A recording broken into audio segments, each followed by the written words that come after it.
Estuve en Uruguay, hermoso, Uruguay hermoso. Ya va a salir el capítulo de Artigas en algún momento para el público uruguayo que lo pide. Y para los argentinos que lo piden también. Pará, dame tiempo. Pero vos sabés que venimos hablando mucho de siglo XIX. Dije, vos sabés que caminando por Ciudad Vieja dije, claro, este historión. Hay una historia de Ciudad Vieja, pero una historia que... ¡Oh! Pone la pava porque esto, ¿sabe qué? Te va a revolucionar el fondo del ojete. Chingüengüenza.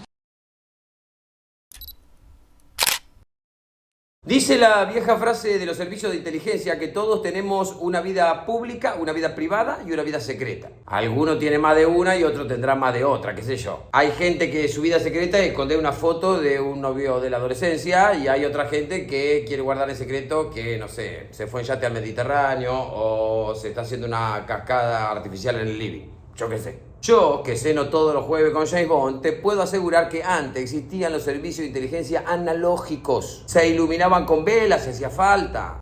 Muy poca plata. Iban a los lugares, recababan la información, se adentraban en el territorio, enviaban paquetes, microfilms, archivos por caminos clandestinos, internacionales, de puerto en puerto, de lugar en lugar, para llegar hasta andar a saber dónde. Nadie sabía cuál era el destino final. Esos trenes ya son viejos. Ahora, el servicio es eléctrico. Recabar información ya no se trata de adentrarse en el entorno de una persona y qué sé yo. No, bueno, hay que mirar en las redes sociales, hackearle WhatsApp, no sé. Lo que al parecer es un método mucho más eficiente para vigilar a todo el mundo.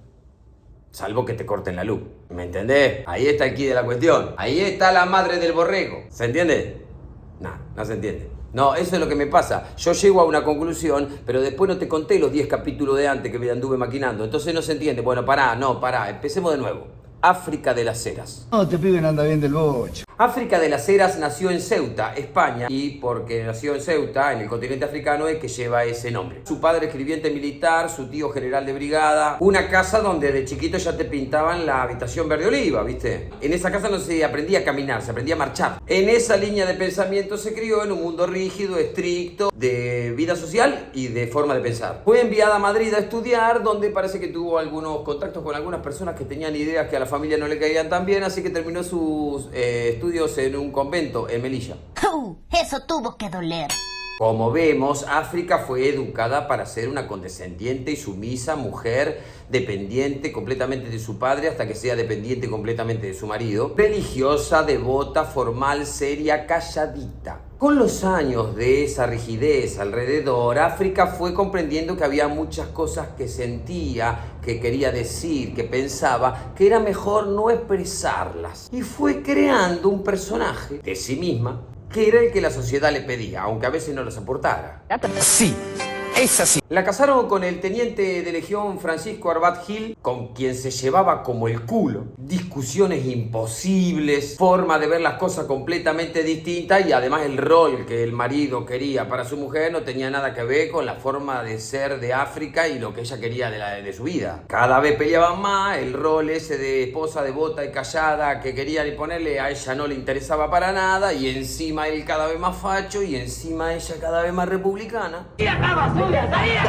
Allá por 1930 su tío muere enfrentando a los republicanos que se levantaron contra Alfonso XIII. Su propio tío había muerto y ella seguía sosteniendo que prefería la república y en la familia era un desastre. Lo que ella opinaba a la familia le repugnaba y a ella le empezaba a repugnar todo su alrededor, por supuesto. Pero eran los años 30 y te callabas y te casabas y obedecías. Tal vez un poco por su deseo, o tal vez por el deseo de su marido, o tal vez por una imposición social, o tal vez porque las abuelas venían diciendo demasiado ¿para cuándo? ¿Para cuándo? Resulta que África queda embarazada y allá por 1931 tiene un niño. Francisco Javier Manuel se llamó y lo tuvo con ella apenas 6 meses porque murió de meningitis. Así que ahí estaba África transitando este momento con un matrimonio completamente quebrado. Más o menos un año después, además, muere su padre.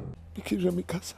Como tranquilízate. La familia decide trasladarse a Madrid y allá se encuentra esta África de las Heras, una mujer de 23, 24 años, separada en la década del 30, republicana, con demasiados duelos encima, sin nadie alrededor con quien salir de ese personaje social que le demanda todo su entorno e hinchada las pelotas del mundo en general. Y Madrid no es Ceuta, y en los callejones se encuentra gente, se leen libros, se hacen reuniones, se reparten panfletos. Y África tiene el ímpetu de quien está arrinconada y solo le queda escapar para adelante. África va a esas reuniones, lee esos libros, reparte esos panfletos, conoce a esa gente, recibe órdenes, cumple operaciones, y cuando quiere acordar, África es una miliciana. Está bien, pero por otro lado está mal, ¿viste? Pero está bien. Es corajuda, es inteligente, se vincula con círculos cada vez más grosas del Partido Comunista Español, del Partido Socialista Obrero Español, de la Unión General de Trabajadores. Gente que van a ser peces gordos. Más o menos por esa época se casa con Luis García Lago, un ex empleado bancario, militante comunista. Y eso es un matrimonio que dura más o menos 2 años, porque no estaba ella para ponerse a formar una familia y qué sé yo. No, ese rol no lo iba a ocupar. Ahí afuera hay una guerra y África está para mucho más. Su capacidad, su coraje, su formación intelectual la van haciendo avanzar cada vez más. Para el 37 comanda una brigada antifascista en Barcelona. No te hagas sota conmigo. Y la comandancia empieza a percibir que es tan buena para actuar en el campo como para pensar en el cuartel. A diferencia de otros que temen perder su vida. Pero no solamente su vida física, su vida en general, su vida, su entorno, su ciudad natal, su pertenencia, su familia, sus amistades. En África eso es distinto. A ella no solo no le preocupa perder esa vida, ella tiene el deseo de perderla, de abandonarla. No quiere esa vida. Está convencida de dejarla para siempre. Está decidida a alejarse lo más posible, a convertirse en otra cosa, a dejar de ser quien es. Es tremendo. En la zaranda del reclutamiento, a esas piedritas se las toma, se las selecciona y se las deja aparte. Son especiales. Hay que trabajarlas, hay que tallarlas, hay que formarlas. No son comunes. No cualquiera está dispuesto a abandonar lo que es. Eso está destinado a alguna gente que ha vuelto de no ser nada. Y si saliste de ese pozo, eso es estar dispuesto también a ser alguien más. Ahí es donde le echa el ojo Caridad Mercader, icónica militante comunista española y agente de la NKVD, la agencia de inteligencia rusa que luego sería la KGB. Amigo. Quien trabaja además con sus hijos, uno de ellos Ramón Mercader, que estará ahí cerca de África y que será parte de esta formación. Compañero de misiones, colaborador de su madre, que es una señora con muchos años en el rubro y que ve en esta chica muchas condiciones para el espionaje y empieza a formarla, instruyéndola, dándole primero misiones sencillas de capacitación, después aumentando la complejidad, después estudiándola sin que ella sepa que están viendo su accionar, y así, viendo que tenía para mucho más, la presenta con toda la cúpula de la inteligencia soviética en España. Entre ellos, Alexander Orlov, que era el capo de toda esa cuestión organizativa en España. Imagínate que este Orlov había venido a España a ser el capo de todo esto por orden de Stalin. Dice, mamá. Que era el que la ve y dice, esta piba hay que firmarle contrato. Ella junto con un grupo, junto con Ramón Mercado también, se van todos para Rusia. En Rusia, Stalin lo echó a Trotsky, es el poder absoluto, y además de trabajar con los enemigos externos, primero necesita resolver ese pequeño problemita interno. Trotsky estaba lejos, pero vivo. Eso para Stalin era un montón, demasiado. Porque más peligroso que ser enemigo del comunismo es ser comunista, pero oposición de Stalin. Eso no te lo recomiendo. ¿Vamos, rajemos? La primera misión que le mandan a África es en Noruega, donde se pone en contacto con un grupo trotskista, ve su organización, cómo se desenvuelven, toma contactos, se integra en el grupo, muy cándida, muy amable, muy generosa. ¡Ay, qué persona! Trotsky estaba en México, exiliado por el régimen stalinista. Era el líder lógico de la sucesión de la revolución después de Lenin, pero Stalin lo copó políticamente y a los tiros. ¡Váyanse tontos! Trotsky pretendía otro sistema comunista, no el opresor dictatorial, ya para empezar. Pero además proponía este programa de transición para educar a las masas en el modelo socialista y qué sé yo, y la revolución permanente y la aprobación de este modelo por la Cuarta Internacional. Y eso era como mucha aprobación del sistema trotskista por parte del mundo comunista. Pero Rusia estaba gobernada por Stalin. no por Trotsky. Y no ser el capo a Stalin no le gustaba nada. Se había instalado en México, se había contactado con Diego Rivera, con Frida Kahlo, iba a reuniones. A esas reuniones también iba una jovencísima Chabela Vargas. Bueno, te felicito. Bueno, el mundillo cultural de México en ese momento, que era un hervidero hermoso. Recibía gente, mandaba directivas para distintos lugares, escribía. Su actividad era cada vez más grande, empezaba a necesitar gente alrededor para que lo asista y sobre todo gente de confianza. Su entorno le recomienda a una chica, María de la Sierra, una persona que venía del movimiento trotskista, viniendo de Europa, refugiada de la Guerra Civil Española, que sabía idiomas, que era buena como secretaria, que había trabajado como secretaria, que era de confianza, y empieza a trabajar María de la Sierra como secretaria con Trotsky. Está bien. Una chica muy apacible, muy cándida, muy amable, que demuestra mucha simpatía por el joven Jacques Mornard. Un joven militante que era como ya de confianza de Trotsky, que venía habitualmente y que, bueno, eso, mucha simpatía. Había quien decía que tenían alguna relación, no se sabía. Un León Trotsky, que era una figura insigne mundial, pero que a la vez de algún modo se le iban cerrando muchas puertas.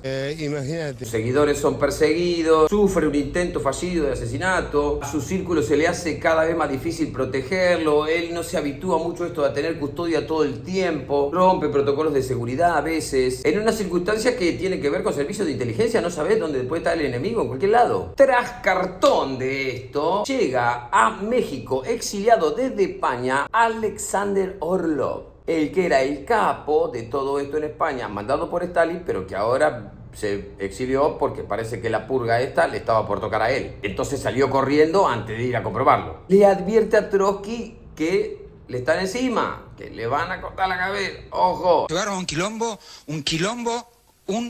Los servicios secretos rusos saben que cayó un tipo que tiene mucha información, que está huyendo, que se fue, que desertó. Si hay que hacer algo, hay que hacerlo ahora. Es ahora o nunca. No queda mucho tiempo para vivir, no queda mucho tiempo para morir. El 20 de agosto de 1940, el joven Jacques Mornard ingresa a la casa de Trotsky para mostrarle una publicación que había salido. Entra con él a su despacho, se ponen a charlar y en un momento cuando Trotsky se da vuelta, saca un pequeño piolet, uno de esos picos de alpinista, que había entrado en su saco porque no había sido requisado porque era alguien de confianza. Está mal, ¿viste? Pero... Avanza sobre Trotsky y le clava el pico en la cabeza. Trotsky grita salvajemente, se escucha en toda la casa. Viene la seguridad, todo. Él logra sacarse a Mornard de encima, sale corriendo de la habitación, se la cruza a la mujer, le llega a decir quién fue el que lo agredió y cae desvanecido. Quedará en coma y al otro día morirá. Orlov ya estaba en México, había abierto la boca, no quedaba más tiempo. Esa misma madrugada, María de la Sierra, la secretaria, cuyo verdadero nombre era África de las Heras, No puedo creer. huye como polizón en la bodega de un carguero soviético, junto a la apacible señora que la acompañaba, una tal Caridad Mercader. Es tremendo. Atrás dejan al autor del hecho, el galán de la secretaria, el muchacho Jacques Mornard, que tal vez fuera algo más que un galán, que tal vez fuera un amor, quién sabe. Que conocía a África desde mucho antes de México y quien las autoridades después descubrirían que su verdadero nombre era Ramón Mercader. Pará, no lo puedo... A ver. Hasta acá, con esa historia familiar, con guerra civil, con el reclutamiento ruso, Noruega, asesinato de Trotsky, hasta acá podrían ser los grandes hitos históricos de la vida de alguien. Esto recién empieza, bebé. África llega a Moscú y fíjate qué cosa está sucediendo, la fucking Segunda Guerra Mundial. Inmediatamente ingresa a capacitaciones, formada como operadora de radiotelegrafista, experta en comunicaciones, capacitación en enfermería, además de, por supuesto, tiro con arma corta y con fusil, combate cuerpo a cuerpo, paracaidismo, además de más conocimiento de espionaje. no termino más. En 1942 llegará a los bosques de Vinitsia, en Ucrania, cayendo en paracaídas detrás de las líneas alemanas, y ahí se va a incorporar un grupo de milicias que llamaban los Vencedores, que tenían como tarea hacer boicots, sabotajes a los alemanes, interferir sus comunicaciones, enviar mensajes equivocados para confundir a las tropas, interrumpir las líneas de suministro, y ahí sirvió durante toda la contraofensiva rusa para expulsar a los nazis desde el 42 hasta el 44, donde ya cerca del fin de la guerra recibe órdenes de volver a Moscú, donde va a continuar formándose en más disciplina, aprenderá idiomas, actualizaciones tecnológicas en comunicaciones. Es un quilombo esto, boludo. Y por supuesto ella había tenido clases de costura y de bordado, como correspondía a una mujer en ese momento. Había trabajado también en una empresa textil, así que después de toda esa formación de espionaje tenía que repasar algunos conceptos de costura. Sí, costura. ¡No entiendo nada! En 1946, proveniente de Berlín, llega a París la modista María Luisa de las Heras, soltera, exiliada, que se instala en la capital francesa, primero a ejercer su profesión. Es buena modista, pero además ella tiene pretensiones de ser diseñadora, de hacer alta costura. Allí, en París, fíjate qué idílico, encontrará otra vez el amor. No por apostar al corazón, por cumplir órdenes. Escuchen, escuchen. Va a conocer en París al escritor uruguayo Felisberto Hernández, talentoso literato, que además de ser un gran escritor reunía las condiciones necesarias. Era una figura relevante, era sudamericano, estaba rodeado de gente de clase alta, influyente, cerca del poder, y como frutilla del postre era un ferviente anticomunista. Vive en un hermoso e idílico romance en París. ¡Qué belleza! Y allá por 1948 se van a Montevideo y contraen matrimonio. Felisberto caminaba 10 centímetros arriba del piso, levitaba del amor. Ahí lo tenés al pelo. No podía creer estar viviendo esta historia hermosa con esta mujer tan extraordinaria que una vez casada recibe la ciudadanía uruguaya sin ninguna sospecha de ser nada, que estaba casada con un anticomunista. Se instala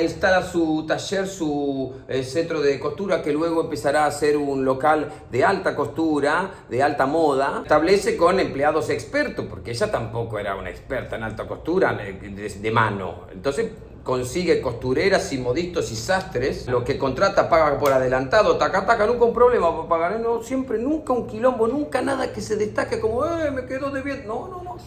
Perfecto todo. ¿Cómo la ve? ¿Cómo la ve? Y ahí empieza a codearse con la alta sociedad, a ser visitada por diplomáticos, por la mujer del gobernador, por la hija del diplomático, por no sé cuánto, por el empresario tal, por no sé qué. Que vienen a charlar con este agrado de persona que es María Luisa de las Heras, que te atiende solamente en esa exclusiva casa de costura en Montevideo. 2 años le llevó a acomodar todo y una vez que todo estaba acomodado, sin demasiadas razones aparentes, se divorcia de Felisberto y no lo ve nunca más.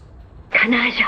El escritor quedó desahuciado, con el corazón roto, sin comprender muy bien qué fue lo que pasó, cómo se apagó este fuego tan rápidamente. Esa circunstancia sería un misterio para él el resto de su vida. Jamás supo quién era realmente María Luisa de las Heras. Si ustedes están esperando que llegue una respuesta. En su estudio de Montevideo, la célebre María Luisa de las Heras llevaba una vida cotidiana de lo más común y corriente. E ir a visitarla era una experiencia, porque te recibía y porque te servía un cafecito y un té y no sé cuánto. Y cuánta gente que no tenía quien la escuche, que estaba ahí guardada, descubrió que podía encontrar en María Luisa una confidente. Gente que sabía cosas que no sabía cualquiera, de estratos sociales, de lugares políticos, de sectores del poder delicados, que le contaba, como al pasar, a una inocente diseñadora cosas diciéndole tal vez, esto por favor no se lo digas a nadie, ¿eh? Ay, Dios. Y encima hablaba varios idiomas, así que era tan amable charlar con ella. Le han dicho, esto por favor no se lo digas a nadie, en 3 o 4 idiomas distintos por lo menos. Debajo de aquel taller, en un sótano que nadie conocía, el más moderno transmisor de onda corta se encendía en el horario convenido que cambiaba todo el tiempo y enviaba información en un código tan encriptado que si alguien lo descubría no podía entender jamás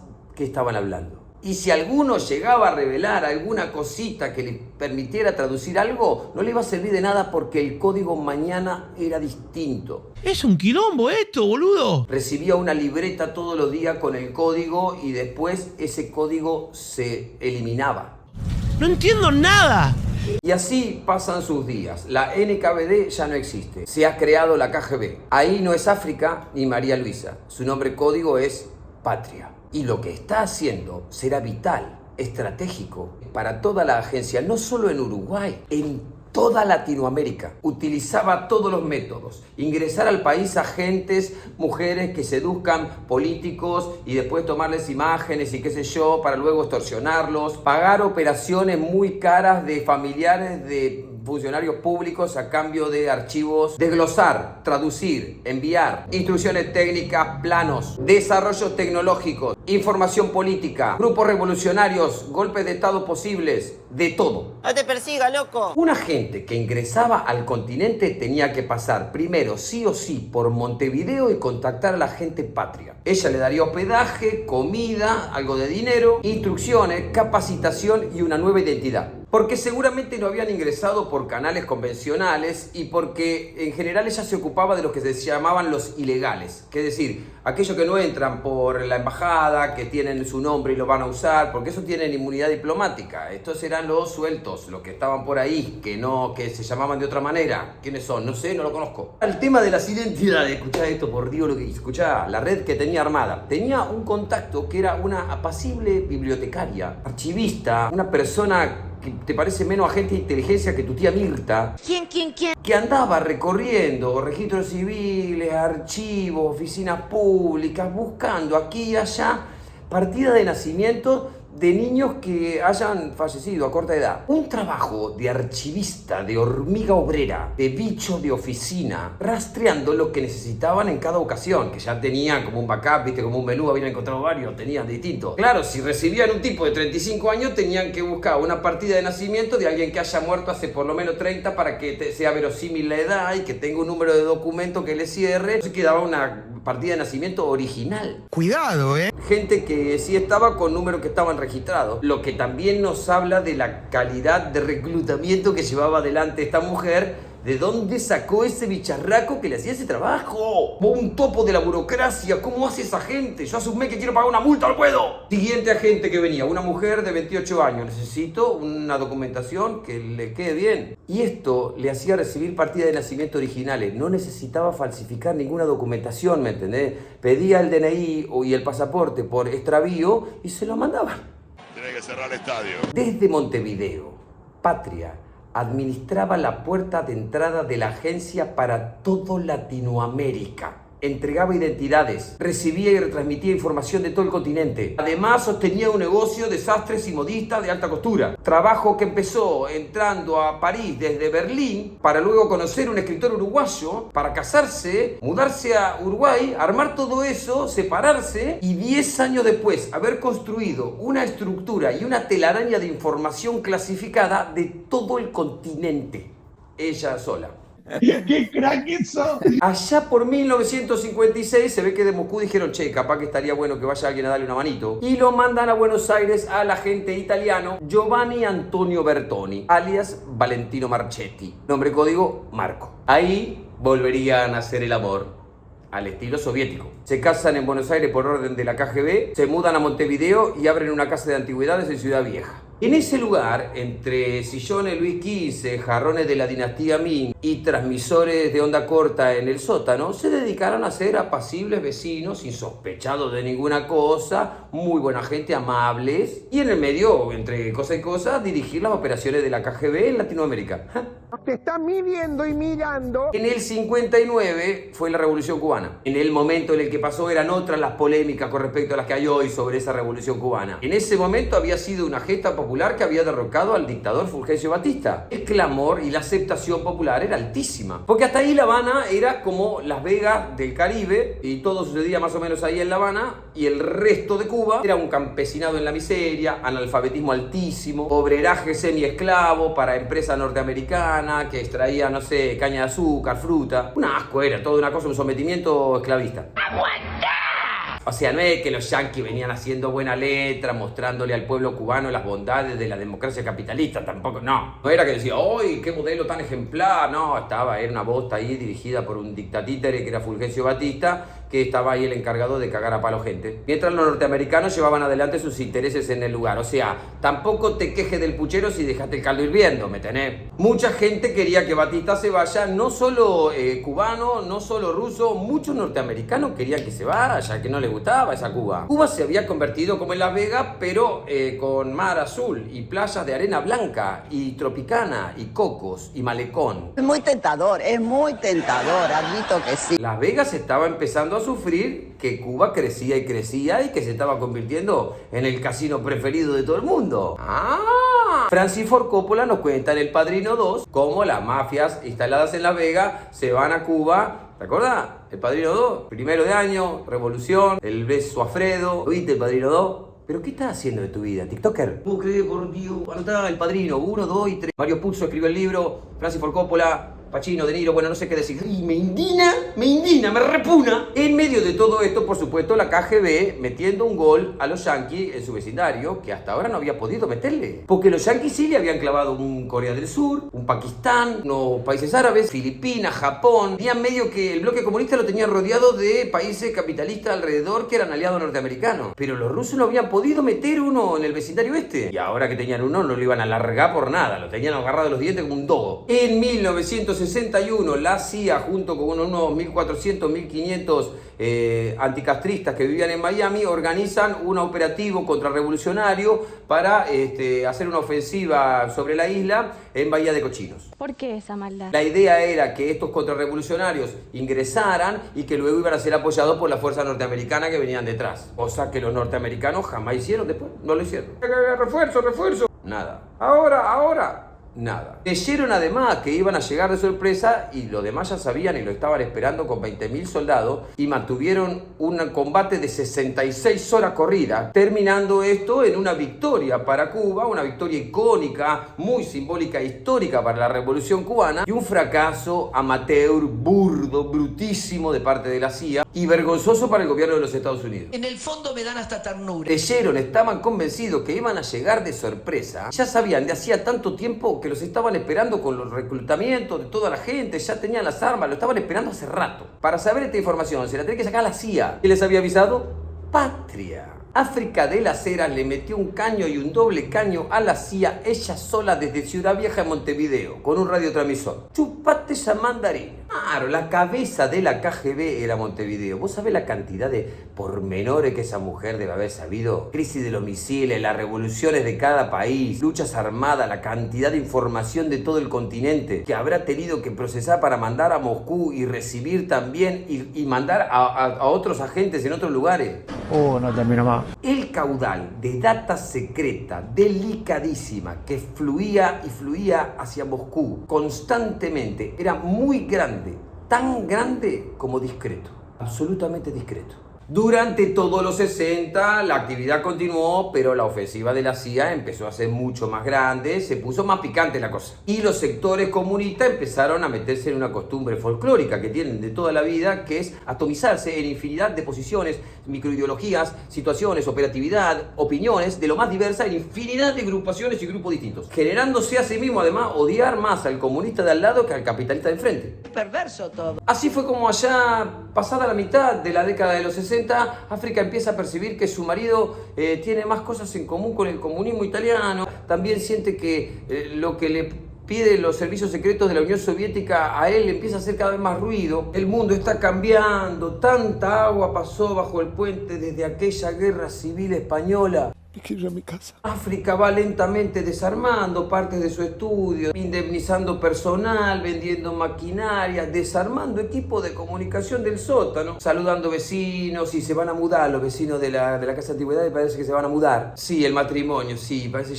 ya tenía casi todo resuelto, tenían. Y podés creer que un día a la noche, durmiendo, al señor le da un infarto. No te lo puedo creer, vino la ambulancia, todo, ya no había más nada que hacer, ya está. Fue un infarto así como de repentina, ¿viste? De repentina.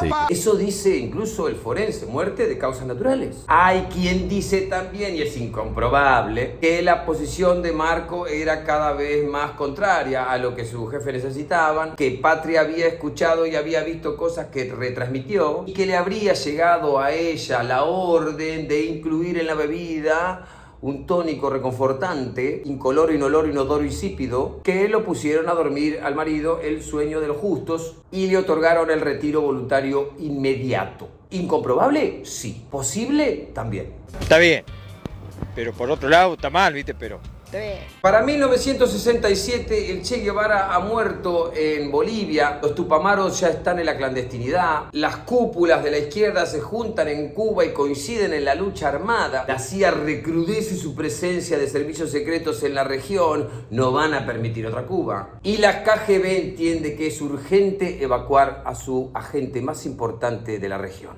¡Salí de ahí, maravilla! Volverá a América por 2 misiones más, 3 misiones más, 2 en Uruguay, y después será destinada a la Lubyanka, que es la sede central de la KGB, donde formará en el arte de espionaje a generaciones de espías rusos que se desperdigarán por todo el mundo. Cómo entrar a un país, cómo conseguir papeles, cómo armar una fachada verosímil, cómo contactarse con la red en la región y demás tareas durante casi toda la Guerra Fría. Hasta 1985, cuando finalmente se retira. Con el grado de coronel de la KGB, habiendo realizado tareas de espionajes desde la Guerra Civil Española, la Segunda Guerra Mundial, el asesinato de Trotsky, haber actuado como servicio de inteligencia durante gran parte de la Guerra Fría, habiendo participado activamente en operaciones como la crisis de los misiles, Bahía de Cochino, la creación de la red de espionaje de todo el continente latinoamericano y haber formado a las generaciones subsiguientes, infiltrando elementos en gobiernos y ejércitos en toda la región y haciendo un trabajo de contrainteligencia impecable para desbaratar operaciones de la CIA, siendo la jefa de una organización que no fue descubierta ni sospechada durante 20 años. Falleció en 1988 en Moscú, donde fue enterrada con honores, siendo la mujer más condecorada de la historia de la KGB. En su tumba se lee, en ruso, Coronel África de las Heras, 1909-1988, y en español la palabra patria. Todo eso además de haberse convertido en una experta en alta costura, una especialista en antigüedades, una candorosa vecina, y hasta hay un libro de una escritora que cuenta cómo María Luisa de las Heras fue su niñera. ¿Qué me contursi, Pascual? A lo que voy. Dice la vieja frase de la inteligencia y el espionaje que todos tenemos una vida pública, una privada y una secreta. Antes los servicios de inteligencia eran analógicos. Eso existe cada vez menos. Hoy todo está bajo control. Llevamos una cámara y un micrófono en el bolsillo y conexión a todas nuestras cuentas personales. Si nos quieren ver, pueden registrarnos de principio a fin en cualquiera de nuestras redes personales y nuestras cuentas en todos lados. Pueden saber cuánta plata ganamos, con quién nos vamos a la cama, si cagamos bien esta mañana. De manera digital, en cualquier plataforma, en cualquier dispositivo, desde cualquier satélite y desde cualquier antena de transmisión. Y nada resulta más eficiente que este sistema eléctrico / electrónico / digital que procesa toda esa información en megaservidores descomunales alimentados por megavatios y megavatios de energía distribuidos en cualquier lugar del mundo, funcionando todo el tiempo sin parar. Y eso seguirá siendo así hasta que alguien corte la luz y se apague todo. Y ese día, andás a ver, tal vez en Montevideo alguna gente empiece a mirar con más cuidado a la modista del barrio o al matrimonio de la casa de antigüedades, allá por Ciudad Vieja, calle Colonia. Te la dejo para que la mastique, la elabore. Ahora me voy porque se me enfría el chivito canadiense y me vino a visitar mi primo Washington de Canelones. Nos pedimos chivito canadiense con vodka. Una combinación. Se vemos. Que te garúe finito vos. Vamos arriba.